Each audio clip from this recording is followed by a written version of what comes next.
দাদারা যে ভিডিও দেখাবার কথা ছিল অনেক দেখাতে পারিনি অনেক কারণবশত এই আমরা শালতি করে যাচ্ছি। আজ থেকে ফের ভিডিও আপনাদেরকে দেখানো হবে, অনেক রকম ভিডিও দেখানো হবে। আর যে আটলের ভিডিও দিয়ে বলেছিলে সেই ভিডিওটা কি আজকের হবে? হ্যাঁ, সেই ভিডিওটা আজকের আপনারা দেখা পাবেন। তাহলে কথা তাহলে রাখলে নাকি পাবলিকের কথা? হ্যাঁ, মানে যে কথা দিয়েছিলে মাছ ধরা দেখানো হবে, মাছ ধরা দেখানো হবে এবং পেয়ারা গাছ যে কাজ করেছিলাম সেগুলোও দেখানো হবে। সব আজকে দেখানো হবে, পরস্পর ভিডিও দেখে নেবেন আপনারা। একটা আটল, হ্যাঁ, এই একটা টল আছে, এইসব আমাদের মাঠে যে বসানো হয় দাদারা। এটা বেশি করে মাছ পড়ুক নাকি?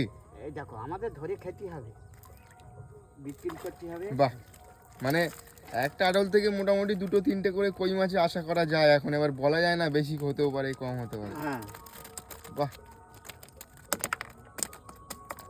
আবার 2টো কই মাছ।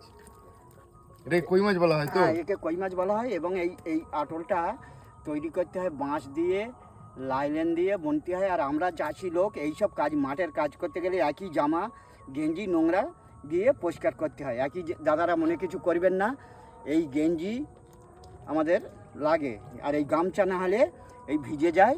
এই গামছা দাদারা কিছু আর মনে যদি করবেন কেউ না। আটল বানানোর ভিডিও চায় পরে কি তুমি দিতে চাও? হ্যাঁ, কেন দেবো না? মানে দেখবে হয়তো কেউ আটল বানাবে কিভাবে। হ্যাঁ, কেন দেবো না? হ্যাঁ, দেবো। বন্ধুরা, এই যে আপনাদের বলেছিলাম যে আটল দেখাবো, মাছ ধরা। এই মাছ ধরা, আমরা এই বাঙালি তো, আমরা এই মাছ ভক্ত, আমরা এই আটল এই বসানো আছে, এই তুলছি। পড়েছে মাছ, পড়েছে এক পিস মাছ পড়েছে। একটা ল্যাঠা মাছের বাচ্চা। হ্যাঁ, এই যে আমাদের মাছ ধরা কল। এই আচ্ছা আচ্ছা আচ্ছা। আপনারা দাদা